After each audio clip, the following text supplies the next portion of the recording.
Continuamos con el devlog de la aplicación. ¿Qué se ha hecho? Primero, sincronizar los cambios al repositorio, ¿cierto? ¿Qué cambios? Los que ya había comentado anteriormente de este mini framework para poder manejar los form actions y en general los forms, que lo que hice fue básicamente dejar todo el código usando runas, ¿ya? Y eso no lo hacía anteriormente, eh, que de hecho generaba malas prácticas, como por ejemplo yo en el sync modificaba view, que era una variable de estado, dentro de un effect, y eso, como sabemos, ¿cierto? En Spell es una mala práctica, ¿cachai? O sea, mejor usa, no sé, un derivado, ¿cachai? Y en este caso se transformó todo y quedó bastante bonito, digámoslo así, como la solución. ¿Qué otra cosa se hizo? Bueno, en la parte de revisión, ¿cierto? Y de calificación, o mejor dicho, la parte de ejercitación, se separó internamente en dos vistas, ¿ya? Eh, ¿Qué es lo que pasaba anteriormente? Pues bueno, el código lucía así, ya tenía un ejercicio, ¿cierto? Y estaba mezclando dos procesos, o sea, el proceso de responder para que te diera los tips y el proceso de calificar propiamente tal la respuesta. O sea, si se dan cuenta, acá el código realmente se mezclaban las cosas, ¿cachai? Tenía que hacer unas soluciones como bastante feas, ¿cachai? Para poder como hacer el switch entre estoy respondiendo o estoy calificando, ¿cachai?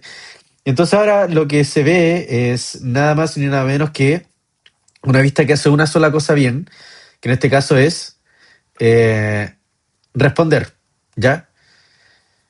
Y la segunda parte hace una sola cosa bien, que en este caso es calificar la respuesta.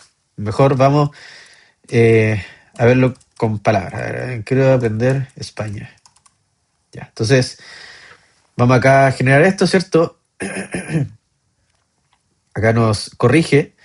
Después se genera el ejercicio, ¿cierto? Y quiero aprendo España, español. Ya. Entonces, esta es la parte que se separó. Esta es la parte que se llama por decirlo así, como de chequeo, ¿cierto? O de revisión.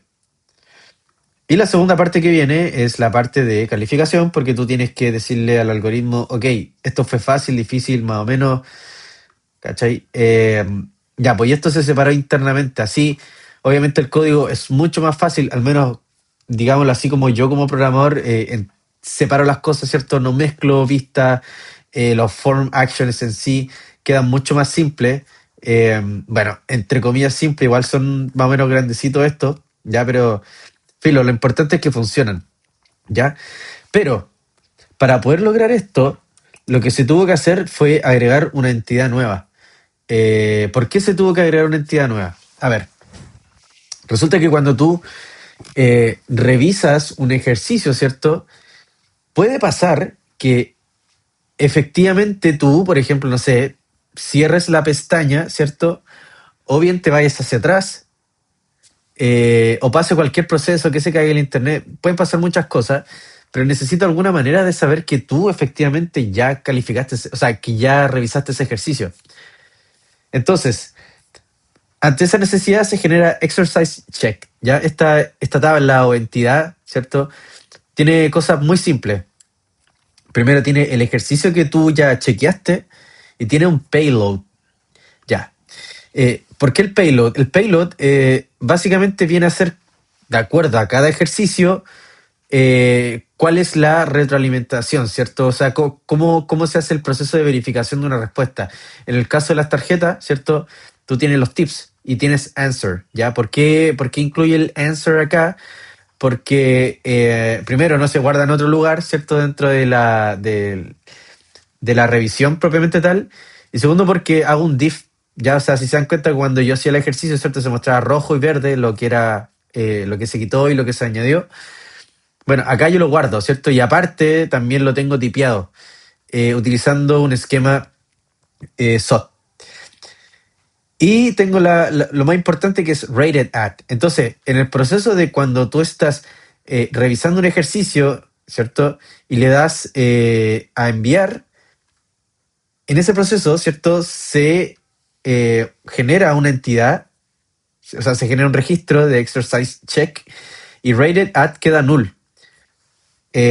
¿Por qué queda null? Porque, como les digo, o sea, puede pasar que ahora tú tienes que calificar la tarjeta porque, como les dije, el proceso de calificar y revisar quedaron separados, eh, tú tienes que después modificar este valor cuando efectivamente califiques la tarjeta, ¿cachai? Entonces, obviamente esto genera otros problemas derivados, po. El primer problema derivado, tal y como ya lo adelanté, es el hecho de decir como, ok, imagínate que yo de nuevo ingreso a los ejercicios pendientes. Como no lo califiqué a nivel de FCRS, entonces me va a mostrar de nuevo la tarjeta, pero yo ya la revisé. Entonces esta tabla viene primero a decirte como, ok, pero no tenéis que revisar esto, simplemente tenéis que calificar si te costó mucho, si te costó poco, ¿ya? Esto viene a cubrir ese pequeño gap, pero esto trae una consecuencia, ¿cierto?